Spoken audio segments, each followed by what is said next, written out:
네, 여러분 안녕하세요. 김세곤 목사입니다. 2019년도 CBTS 가을학기 출애굽기 마지막 강의 시간입니다.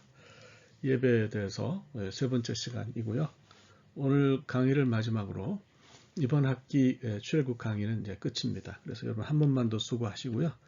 그다음에 이제 시험 치르시고 시험은 제가 시험 문제를 미리 10개 정도 알려드리고요. 말씀드린 것처럼 거기서 한 5개 정도 낼 거예요. 그래서 미리 준비하시면 될 것 같고 그리고 두 번째 주교재, 그거 뭐, 잘 쓰셔가지고 한 두세 페이지 적으셔서 내시면, 그러면 강의가 끝나겠어요. 성실하게 잘 따라와 주셔서 깊이 감사를 드립니다. 오늘 이 시간에는요, 먼저 이제 그 출애굽기의 대표적인 잘못된 예배, 황금 송아지 숭배 사건을 좀 다루죠. 그걸 다루면서 이런 잘못된 예배를 통해서 오히려 역설적으로 예배의 바른 본질을 좀 찾아보려고 하고요. 그 다음에 출애굽기를 전체적으로 정리하도록 그렇게 하려고 합니다. 자, 먼저 이제 그 황금송아지 사건 좀 다뤄볼게요. 십계명 돌판 얘기를 좀 해야 되는데요. 그 모세가 이제 시내산에 올라가니까 하나님께서 시내산에 올라온 모세를 보시고 언약을 맺으셨죠. 이 굉장히 말씀드린 것처럼 언약은 구약 전체의 핵심적인 주제이기도 하고요. 또 출애굽기에서도 출애굽기 전체를 관통하는 중요한 그런 주제이기도 합니다. 그래서 언약에 대해서 여러분들이 깊이 잘 생각을 하셔야 되죠. 이 언약을 통해서 이스라엘은 하나님의 백성이 되고 하나님은 이스라엘 백성이 하나님이 되셨죠. 자, 그 언약의 가시적인 결과로 모세가 얻은 것이 십계명이 새겨진 그런 돌판이었습니다. 요 그림은 이거는 십계명 아니에요. 이거는 저 밑에 그 히타이트 족속이 맺은 어떤 그 뭡니까? 그 컨트랙 계약 문서죠. 이거 이제 뭐 발굴되고 그런 거를 이제 하나 제가 해놓은 거예요. 그래서 오해는 없으시기 바랍니다.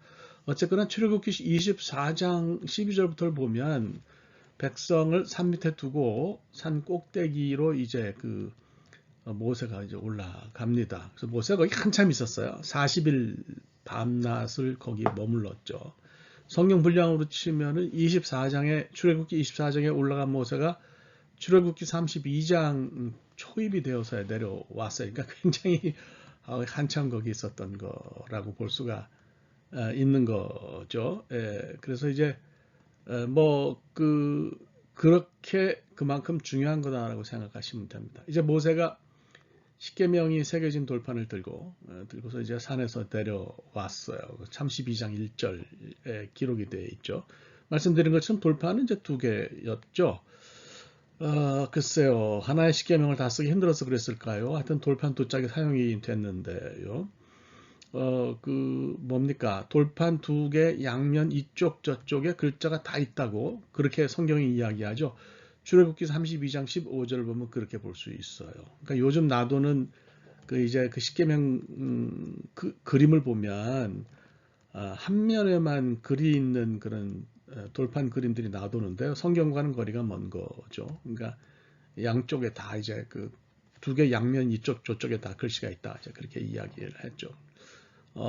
그래서 십계명 돌파는 하나님 믿고 신뢰한다는 전제하에 모세를 통해서 이스라엘에게 주어진 거니까 하나님과 이스라엘이 맺은 그런 언약의 특징이다 이렇게 우리가 생각을 할 수가 있는 것 같습니다. 요즘 학자들은 돌판이 두 개인 이유를 이제 고대 계약서에서 찾기도 해요. 역사를 보면 고대의 그 히타이트 족속, 헷 족속이죠. 그러니까 헷 족속은 가나안 땅에 들어와서 산 사람들로만 볼 수 있는데 실제로는 그 메소포타미아에 광범하게 퍼져 사는 사람들이다 이렇게 이제 볼 수가 있어요. 상술에 굉장히 능한데요.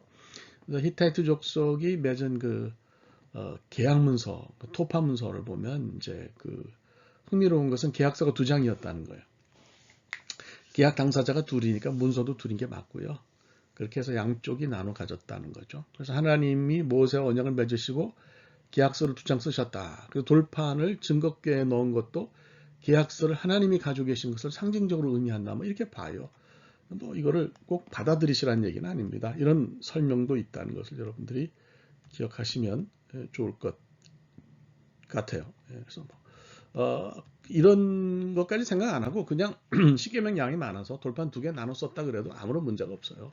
따지고 보면 뭐 사무엘서나 열왕기서나 이런 것도 상하로 나눈 거는 나중에 후대에 너무 길어서 단순히 신학적인 이유가 있는 게 아니고 너무 길어서 둘로 구분했으니까 뭐 그저 이렇게 생각하시면 될 것 같고 십계명 돌판이 두 개인 이유는 아직까지 충분한 설명은 없다 이렇게 생각하시면 될 것 같습니다. 자 어쨌거나 이제 모세가 이제 산 위에서 십계명을 받아가지고 내려오는데 내려온 모세가 열받았죠. 뭐 40주야를 죽을 힘을 다해서 거기 뭐 먹을 거나 뭐 있었겠어요. 금식한 거랑 다름없죠. 그 하나님을 대면하고 내려오니까 남아있는 이스라엘 백성이 황금으로 송아지를 만들어 놓고 섬기고 그 페스티벌을 벌이면서 놀고 있었던 거죠. 예, 모세가 아주 황당해 하니까 예, 그 사람들의 설명이 간단해요. 하나님은 보이질 않고 모세도 사라졌는데 한 달이 넘었다. 불안했다는 거예요. 그러니까 눈에 보이는 어떤 형상이라도 만들어 놓고 그게 자기들을 인도한 신이라고 그렇게 믿고 제사라도 드려야 속이 편했다는 거예요. 출애굽기 32장 4절 보면 알 수가 있습니다. 그러니까 이제 눈에 보이지 않는 신을 신뢰를 못하니까 그 하나님을 신뢰를 못하니까 하나님을 붙들어서 보이는 형상 황금 송아지 안에 집어넣고 말을 터야 불안이 사라진다. 뭐 그랬다는 거죠. 하나님은 오히려 그때 그 산꼭대기 위에서 눈에 보이는 형상을 만들지 말라고 하셨는데 이스라엘은 밑에서 눈에 보이는 형상을 만든 거죠. 아주 반대로 간 거죠. 하나님이 안 좋아하시고 염려하신 부분을 콕 집어서 재현했다 이렇게 볼 수가 있어요. 그죠? 이거는 뭐 굉장히 문제가 되는 거죠. 자, 열받은 모세가 이제 돌판을 집어던져서 깨버렸죠. 예, 그래서 이게 뭐 그 여러 가지 얘기를 합니다. 어떤 사람은 보니까 뭐 워낙 들고 있던 돌 무게가 엄청나니까 뭐 짜증이 났던 건지 하여튼 집어던졌는데 어떤 사람들은 뭐 그러니까 성경을 비판하는 사람이죠. 이 사람은 돌판 무게가 전부 합쳐서 500파운드가 됐을 거라고 그래요. 그거 근거가 없는 얘기인데 그렇게 이야기를 합니다. 뭐 아마 평범한 돌 무게를 기준으로 해서 그렇게 계산해 보니까 그 정도 간다는 거겠죠. 그러니까 모세가 그걸 들고 먼 길을 내려온 건 다 뻥이라는 얘기입니다. 글쎄요. 뭐 그렇게 이야기한 근거가 없으니까 이건 뭐 우리가 설명을 뭐 귀담아 들을 건 없을 것 같아요. 근데 하여간 무게를 모르긴 하지만 굉장히 무거웠을 거예요. 그래서 이거 어떻게 들고 내려왔지? 이렇게 궁금증 가질 수 있어요. 랍비 전승이 이걸 굉장히 재밌게 대답합니다. 모세가 산에서 내려올 때는 돌판에 하나님 말씀이 새겨져 있어서 그 말씀의 능력으로 돌이 무겁지를 않았는데 백성이 불순종해서 언약이 깨어지니까 그 순간에 돌이 다시 원래 무게로 돌아왔다는 거죠. 그래서 그 순간에 무게를 감당하지 못한 모세가 견디지 못해서 돌판대기를 집어던졌다 이런 거예요. 이런 해석은 왜 나왔을까요? 이게 사실 아무리 화가 나고 성질이 나도 하나님 주신 돌판이니까 그걸 집어던지는 건 좀 심한 건데 모세가 불경한 거 아니냐 이런 시각이 있는 거죠. 그래서 그런 거를 그렇지 않다라고 변명하기 위해서 아마 이렇게 랍비들 해석한 거 아닌가 싶어요. 그러니까 말씀의 그 포커스를 집어던졌다 해서 말씀의 의미, 언약의 그 훼손 이런 걸로 이제 옮겨간 거라고 볼 수가 있는 거죠. 뭐 그렇지 않으면 이것저것 다 싫으면 그냥 뭐 모세의 힘이 강호동급이었다 이렇게 생각하시면 돼요. 그건 가능해요. 워낙 완력이 강하고요. 또 그다음에 그 뭐 십계명 돌판이 우리가 생각하는 것처럼 그렇게 무겁지 않고 조그만 돌판이었다고 생각하면 또 뭐 그렇게 할 수 있거든요. 뭐 그게 뭐가 문제겠어요? 돌판 들고 내려온 것이. 자, 어떻게 된 것이든지 중요한 것은 모세가 그 순간에 하나님과 분노를 공유했다는 거예요. 이것이 뭐 돌판을 깼다는 것을 불경으로 해석할 것이 아니고 하나님과 분노를 같이 소유했다 이렇게 보시면 해결이 됩니다. 그래서 뭐 이런 거죠. 모세는 하나님과 언약을 맺었는데 이스라엘은 황금 송아지 언약을 맺었다. 뭐 그런 거예요. 그러니까 이중 계약인 거죠. 이스라엘과 하나님 관계는 사실 결혼 계약이잖아요. 결혼 계약인데 결혼을 치면 이건 중혼이죠. 하나님과도 결혼하고 그 송아지하고도 결혼하고 불법인 거죠.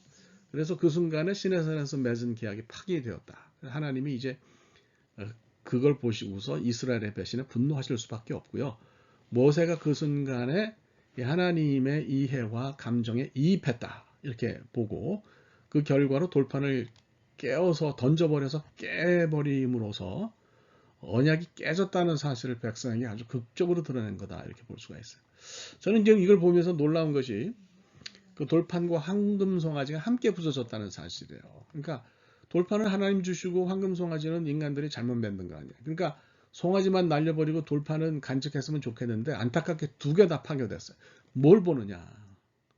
하나님이 공들여서 만드신 아름다운 거, 십계명 돌판과 백성이 만든 더러운 것, 황금 송아지는 공존이 불가한데 인간이 불순종할 때는 인간이 만든 더러운 것만 망가지는 게 아니다 이거예요.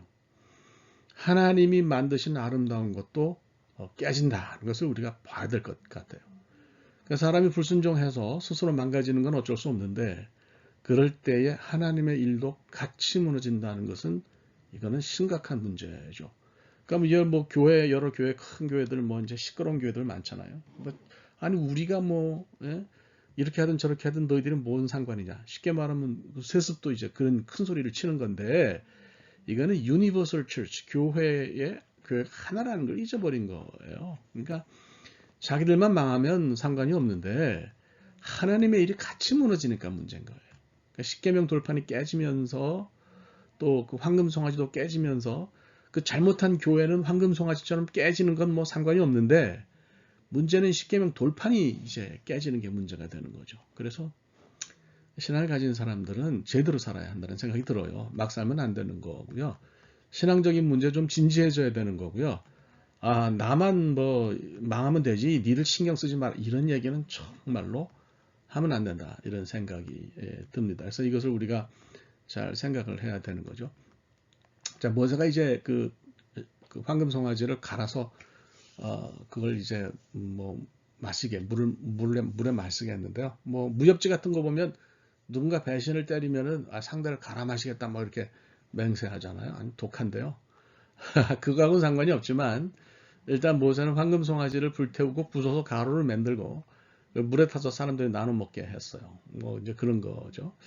이 비상식적인 것처럼 보이는데요. 신학적인 이유는 있어요. 성경에는 사람이 부정하다는 의심이 들면 먼지를 집어넣거나 두루마리를 쓴 물을 상대에게 대상에게 마시도록 해서 시험하는 내용이 있어요. 민수기 5장 11절부터 22절인데요.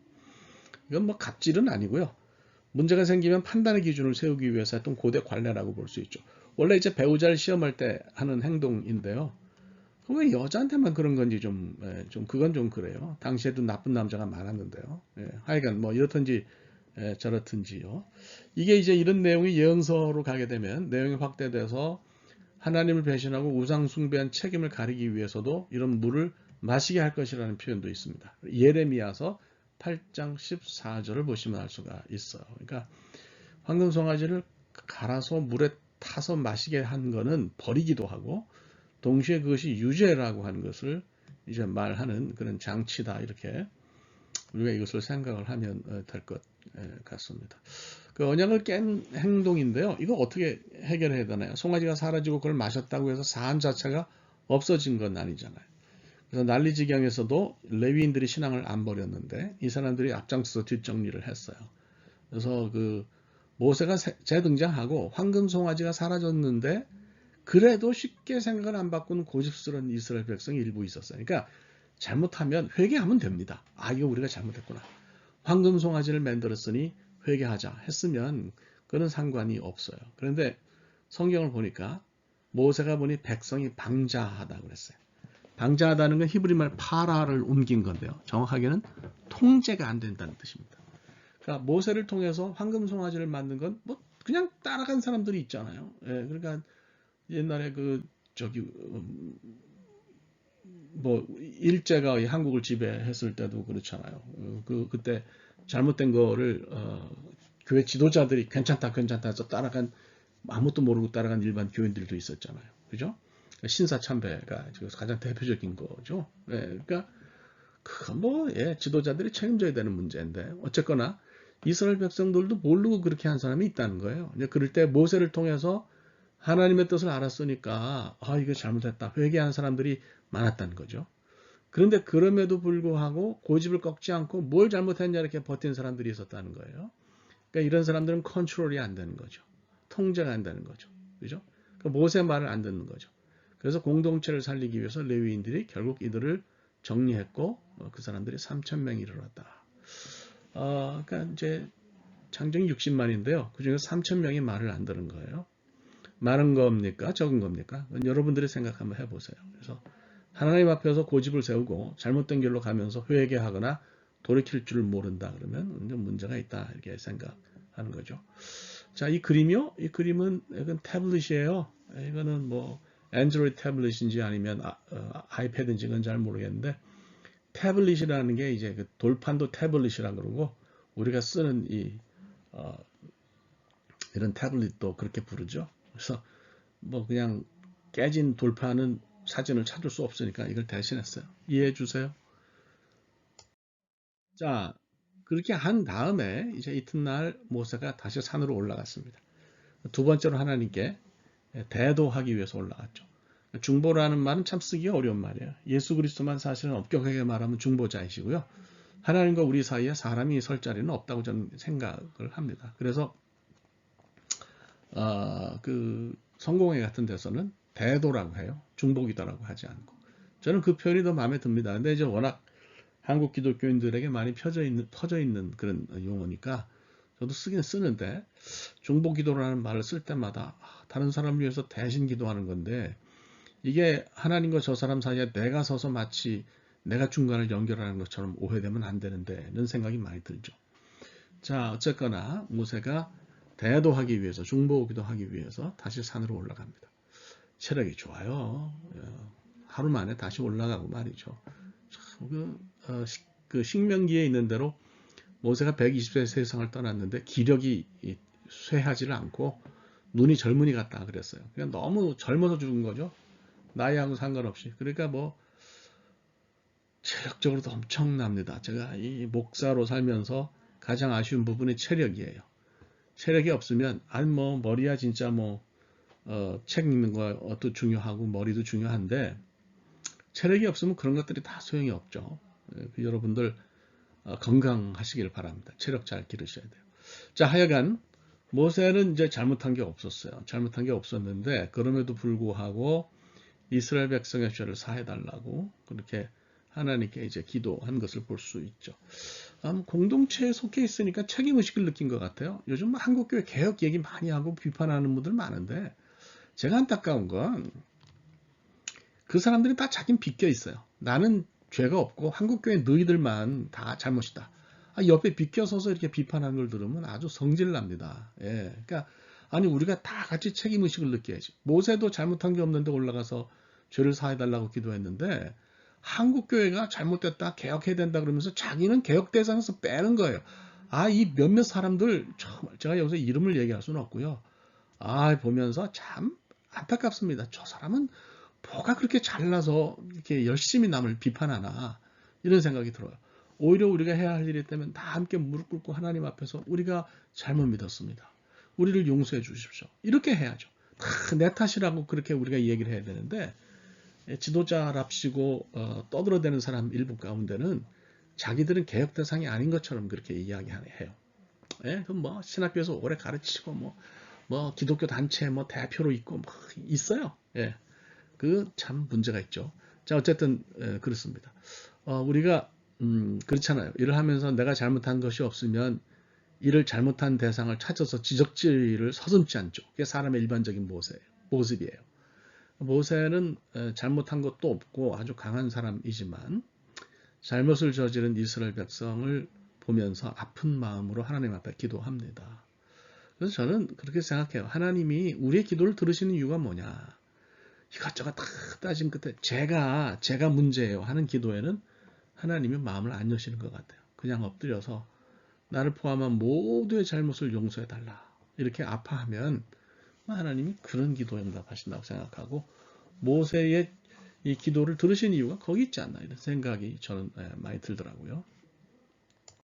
자, 이 기사에서 굉장히 신경 써야 될 것이 사실은 아론이에요. 저는 이 아론이 여기서 아주 밉살스럽습니다. 그러니까 여기 때까지만 해도 제가 볼 때 이 사람은 지도자로서 자격이 좀 없어요. 그러니까 나중에는 하나님이 얘기도 하시고 뭐 그렇게 하셨지만은 이때만 해도 부족했던 것 같아요. 그러니까 사람은 다 성장하고 변화하죠.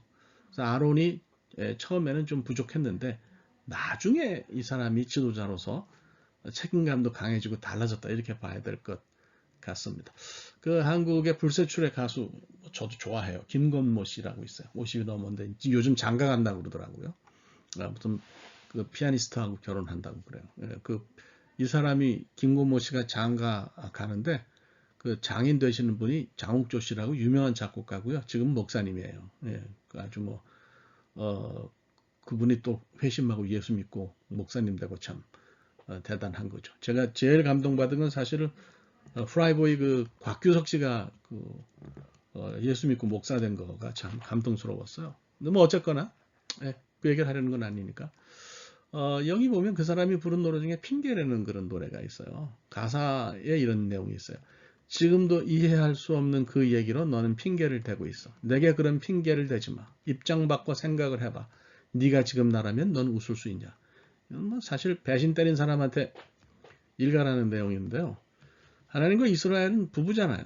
언약으로 맺어진 부부잖아요. 이스라엘이 일방적으로 송아지가 진짜 사랑이라고 배신하면 하나님은 어쩌시라는 거예요. 이런 그 큰 잘못 앞에서 아론이 핑계를 대는 거죠. 뭐라고 이야기를 합니까? 백성이 가지고 온 귀금속을 불에 넣었더니 송아지가 튀어나왔다. 야, 요즘 정치인들의 유체이탈 화법이 화제인데요. 이거 뭐 완전히 자기가 만들어 놓을 것을 유체이탈을 하는 거예요.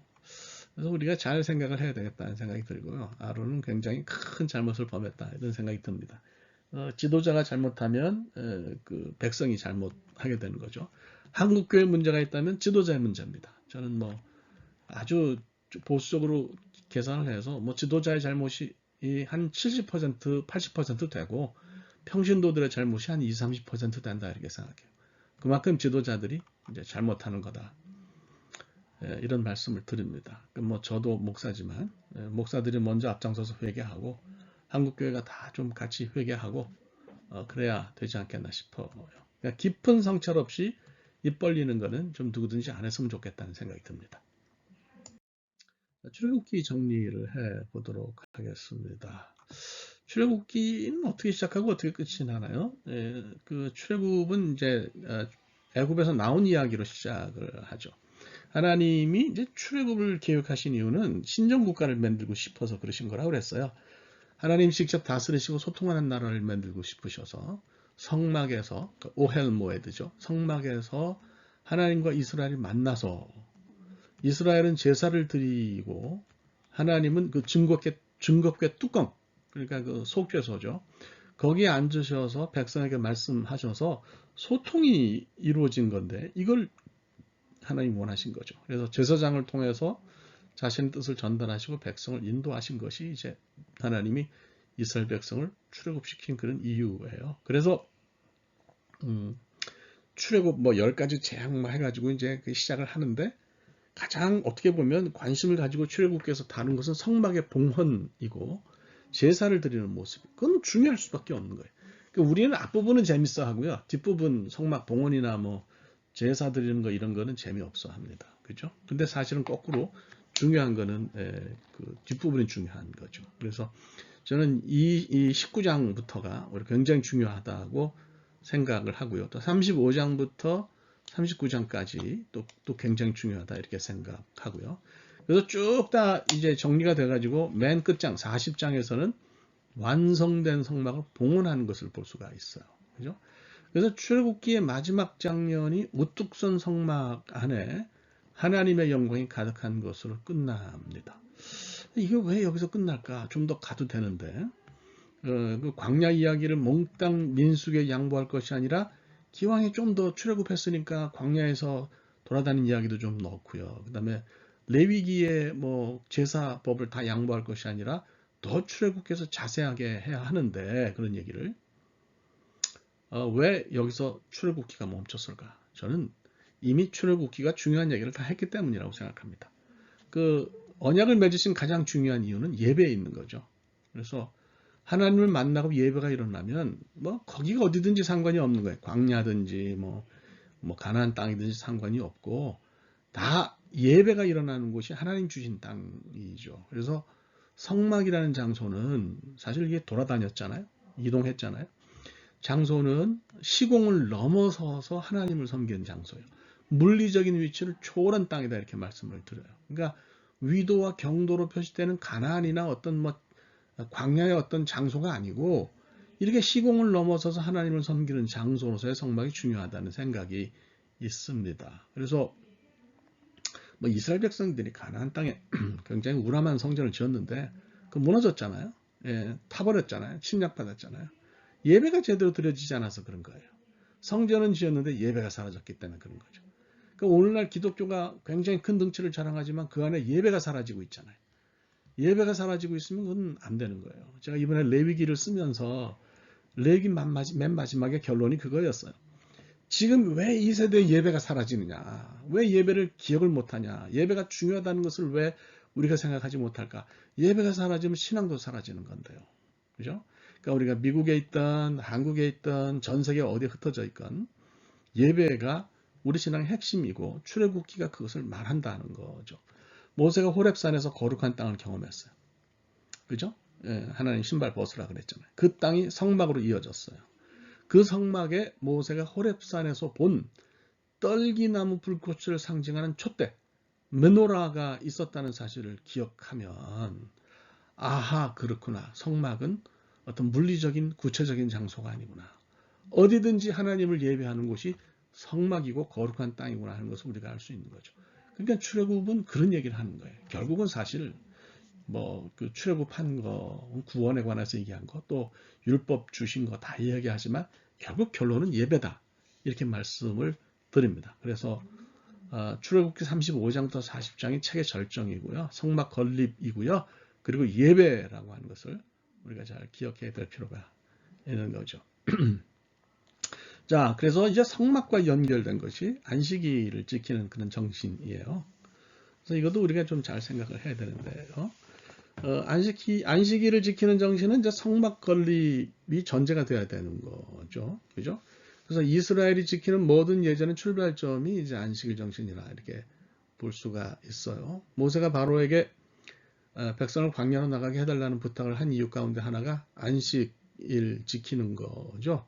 그러니까 모세, 이제 바로는 뭐, 이게 일하기 싫으니까 쉬겠다는 얘기로 받아들였는데 그건 아니에요. 그러니까 바로는 노예들이 하루라도 일하지 않고 노는 게 싫었어요. 건물 빨리 짓고 싶었으니까 그랬는데요. 오늘날의 상황에서 7일 동안 일하는 것과 6일만 일하는 것은 부려먹는 사람 입장에서 볼 때 이제 아쉬운 차이가 있는데 이스라엘이 며칠씩이나 나간다 그랬으니까 그건 이제 바로가 편히 들을 필요가 없는 거죠. 여러분 생각해 보세요. 하나님도 노동력을 사용했어요. 그분도 광야에서 성막 세우도록 하셨잖아요. 그런데 그러면 이걸 어떤 차이가 있냐는 거죠. 그죠? 그러니까 자재도 백성이 되고 노동력도 백성이 제공했어요. 겉으로 보면 바로가 국고성 지을 때와 흡사하지만 안으로 들어서면 차이가 있는 거예요. 바로가 쉬지 않는 노역을 노골적으로 원했는데 하나님은 6일만 일하라. 그리고 안식일은 반드시 지키라고 말씀하신 거예요. 이거 굉장히 중요한 거죠. 하나님은 왜 안식일을 철저히 지키라고 말씀하셨을까? 그러니까 제가 이제 앞서 쓴 책들이 있어요. 뭐 삶을 흔드는 창세기 읽기, 뭐 그다음에 요번에 쓴 이제 레위기 읽기도 다 있는데 그것과 마찬가지로 출애굽기에서도 안식일의 노동 금지는 철저한 하나님 신뢰에서 비롯되었다. 이렇게 제가 기록을 했습니다. 그 에이브라함 조슈아 헤셸이라고 하는 그 American Israelite 그 랍비인데요. 미국에서 활동한 랍비가 있어요. 이 사람이 The Sabbath라는 책을 썼어요. 안식이라는 책을 썼는데 거기 보면 안식일에 관한 유대주의적 정보가 잔뜩 들어 있어요. 그분이 그 얘기를 하는 거예요. 인간이 안식일에 계산하지 않는 것은 일하지 않는 것은 노동하지 않는 것은 그날의 삶도 하나님께 맡긴다는 의식이 있다는 거예요. 그러니까 유대인들이라고 안식일 날 일하면 더 수입이 많아지는 걸 모르겠어요. 그러나 그걸 내려놓는 것은 내가 일하지 않아도 그날 하나님이 나를 먹이신다는 것을 책임진다는 얘기입니다. 그러니까 미시나를 읽어보면 안식일에 하지 못하는 일이 무려 39가지나 되는 것을 우리가 이제 볼 수가 있어요. 근데 이제 그걸 제가 자세하게 여기서 얘기할 수는 없고요. 이걸 그러면 뭐 우리는 뭐 다 해야 되냐냐 그건 아닌 거죠. 정신이 의미가 있다 이렇게 생각을 할 수가 있어요. 그래서 오늘날 뭐 성수주일 그런 얘기 많이 하는데요. 저는 성수주의를 안식일과 연결하는 것은 yes or no입니다. 그러니까 형식적으로 안식일을 지키는 것처럼 주일을 지키는 것은 반대해요. 그러나 안식일의 정신을 우리가 주일을 지키는 데 쓰는 것은, 즉 다시 말해서 하나님에 대한 철저한 신뢰를 보이는 것은 그는 맞다, 이렇게 저는 생각을 합니다. 그 예전에 그 섬기던 그 교인 하나 장모님이었는데 주일날에 교회에서 제공하는 밥을 안 먹어요. 왜 그러냐 그랬더니 주일날은 안식일 규정을 어기고 싶지 않아서 그렇다는 거예요. 자, 주일은 안식일이 아니거든요. 주일은 주님이 부활한 날이니까 다른 날인데 그걸 두 개를 섞어서 짬뽕으로 생각하시더라고요. 그게 제가 궁금하더라고요. 토요일 날 주일에 쓸 휴지를 미리 잘라 놓는 거냐, 주일에 불을 피우지 않아야 되니까 찬밥을 드시는 거냐, 제가 궁금해서. 지금도 유대인들은 그렇게 하거든요. 그러니까 이건 안식일과 주일이 겹친 건데, 말씀드린 것처럼 주일은 안식일이 아니에요.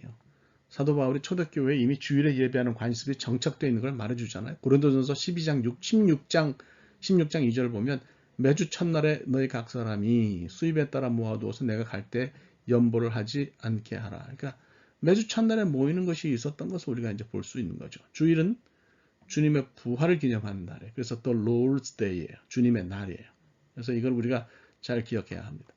안식일을 우리가 외형적으로 지킬 필요는 없어요. 한국 교회는 이제 유교적 전통하고 백인 기독교의 엄숙주의를 근간으로 하기 때문에 좀 너무 좀 무겁죠. 엄숙한 게 나쁜 건 아닌데요. 율법적인 전통과 연결되어서 거룩함에 관한 오해가 있는 것은 문제다, 이런 생각을 저는 합니다. 주일 예배에 확실하게 참석하는 건 필요합니다. 신앙을 지키기 위해서 필요해. 그렇게 일주일에 한 번 정해놓은 시간을 하나님께 드릴 줄도 모르면서 뭘 내가 6일의 나머지 시간 동안 하나님 위해서 산다고 이야기하겠어요. 그건 아닌 거죠. 그러니까 그렇게 하는 건 중요한데요. 또 반대로 예배를 참석했으니 나머지 6일은 엉망으로 산다. 그것도 문제인 거죠. 그러니까 이거는 우리가 잘 생각해야 하는 거죠. 그래서 우리 유대교인이 아니고 우리 기독교인인데 출애굽기의 가르침에서 뭘 배워야 되느냐. 그러니까 건물이나 뭘 만드는 것에 앞서서 진짜 참다운 신앙이 필요하다는 것을 우리가 익혀야 되는 거죠. 교회의 목적은 세상에 있어요. 교회 스스로 살찌는 데 있지 않습니다. 그래서 교회가 스스로 목적이 되면 모든 게 끝장이에요. 많은 교회들이 그런 모습인데 정말 안타깝습니다. 교회가 세상을 위해서 복음을 전하고 사람들을 구원하는데 여러분들이 신경 써야 되고요. 그 성수주일 개념에서 진정성을 따진다면 노동 문제는 부차적으로 이해할 수 있는 거죠. 먹고 살기 위해서 어쩔 수 없이 직장 환경이 그래서 주일에도 일하는 사람들이 있는데 그들의 마음에도 절실함이 있으니까 불가항력적인 상황에 놓인 사람들을 너무 나무라서는 안 돼요. 그래도 그들을 끌어안으려고 해야 되는 거고, 또 그런 사람들은 주일날 예배하는 것만큼은 어떤 일이 있어도 지키는 데서 자기 자신의 신앙이 필요하다는 것을 기억해야 할 필요가 있는 거죠. 하여튼 우리의 신앙적인 차원에서 이거를 생각해야 할 거라고 봅니다. 출애굽기를 마치는데요. 세 가지 얘기만 할게요. 우선 첫째로는요. 구름이 성막에 덮였잖아요. 그러니까 하나님의 영광이 구름으로 나타나서 이스라엘이 헌납한 성막을 가득 메웠어요. 끝부분에 이제 그렇게 했다는 거죠. 구름이 H2O 성분으로 이루어진 수증기 덩어리 아니에요. 하나님의 임재를 여기서 뜻하는 거죠. 그래서 성막을 짓는 것도 중요한데 우리의 진짜 목적은 성막을 짓는 것이 아니라 거기 덮인 구름을 보는 일이에요. 구름은 원래 시내산 꼭대기에 있었죠. 하나님 거기 계셨기 때문에. 근데 이스라엘 백성이 성막을 지으니까 구름이 거리로 내려왔어요. 자, 구름이 덮이지 않은, 다시 말해서 하나님의 임재가 없는 건물은 그건 교회가 아닙니다. 그건 의미가 없어요. 그래서 이걸 우리가 잘 생각해야 하는 거죠. 그래서 우리가 하나님이 하늘에서 신의 산으로 뛰어내리시고 신의 산에서 성막으로 뛰어내리시고 성막에서 우리 마음속에 오신다고 하면 여기 다 하나님의 역사가 있어야 되는 거예요. 교회에도 우리 심령에도 우리 마음속에 있는 성소에도 그런 거예요. 솔로몬이 성전 지으면서 그랬잖아요. 하늘들의 하늘도 제일 높은 The highest heaven도 감당할 수 없는 분이 하나님인데 내가 짓는 이 성소에 어떻게 하나님이 계시겠습니까? 그렇잖아요. 성전에. 근데 우리는 그 성전을 다 마음속에 하나씩 짓고 산단 말이에요. 그러면서 이게 얼마나 엄청난 일인지. 하늘도 감당하지 못하는 분이 이 땅에 내려오셨다. 그분의 임재가 아니면 다 소용없다. 그래서 어떤 종교적인 행위나 건물을 크게 짓는 거나 그게 아무 의미 없다는 게 아니라 그것들이 의미가 있으려면 하나님이 역사하셔야 된다. 임재하셔야 된다. 출애굽기를 마치시면서 구름에 대한 생각을 반드시 하시면 좋겠습니다. 두 번째로는 하나님 눈에 보이지 않는데 그 보이지 않는 하나님을 신뢰해야 될 필요가 있는 거죠. 이걸 우린 잘 생각하셔야 합니다. 그래서 여러분 뭡니까? 좀 신약적으로 좀 얘기할까요? 예수님의 아버지 요셉이요, 마리아가 혼인 전에 잉태했잖아요. 고민이 많았어요. 고통스러워하는 그에게 꿈의 천사가 나타나서 그래요. 하나님이 하신 일이니까 마리아를 데리고 오라. 우리가 막 고통을 겪다가 실제에서 자면서 꿈을 꾸는데 그런 일을 겪으면 영혼이 꿈에서 흔들리니까 천사의 말을 받아들일 수 있는데 문제는 잠이 깬 다음이에요. 꿈은 꿈이고 현실은 현실이잖아요. 그러니까 꿈이 그렇게 뭐 있었어도 행동이 달라질 수도 있는 거예요. 그런데 요셉은 그 꿈을 꾸고 나서 천사 같은 게 전혀 보이지 않는 현실에서 같은 행동을 했다는 거예요. 마리아를 데려왔어요. 꿈에서 배를 타고 현실로 떠나는 순간에 둘을 잇는 다리가 생기는 거예요. 그게 하나님의 역사입니다. 그러니까 하나님이 보이지 않아도 그분 말씀대로 살면 그게 진짜인 거죠. 이걸 우리가 잘 생각하는 거죠. 이스라엘 백성은 하나님 보지 못했는데 그 하나님을 신뢰하고 40년 동안 광야에서 돌아다녔어요. 그러니까 우리가 그거 기억합시다. 조용하게 기도하거나 말씀을 읽을 때 받은 은혜가 현실에서 우리가 바쁘게 돌아다니는 시간도 작동해야 된다. 똑같아야 된다. 그러니까 그거 안 하면 신앙 거짓인 거죠. 마지막으로는 떠나야 하고 움직여야 되는 거예요. 하나님께서 이스라엘 백성에 떠나라 그러셨잖아요. 예. 그러니까 구름이 성막 위로 둥실 떠오르니까 가라 그런 얘기거든요. 가야 되는 거죠. 그래서 잘 우리가 생각해야 되는 거예요. 시내산이 좋다든지 또 어디 갔더니 오아시스가 좋다든지 거기 계속 머무르는 것은 하나님의 뜻이 아니다. 가나안을 향해서 부지런히 움직이는 것이 그분의 뜻이었다 이거예요. 그러니까 이제 우리가 하나님의 구름과 함께 일생을 살기를 원하면 당연히 그분이 가시니까 우리도 가고 떠나야 되는 거죠. 고여 있으면 썩는 거예요. 그래서 이스라엘 백성이 광야를 향해서 40년 동안 흘렀잖아요. 마침내 가나안으로 갔잖아요. 그죠? 우리가 지금 어디로 가는지 출애굽 강의를 마치고 또 출애굽기를 읽으면서 깊이 좀 생각할 수 있기를 바랍니다. 예, 그래서 여기까지 정리를 하고 끝입니다. 여러분 잘 기억하시고 출애굽기를 한 학기 동안 여러분과 함께 읽어서 좋았습니다. 저에게는 영광이었습니다. 여러분에게도 좋고 유익한 시간이었기를 간절히 바랍니다. 이제 마무리 함께 잘 하십시다. 고맙습니다.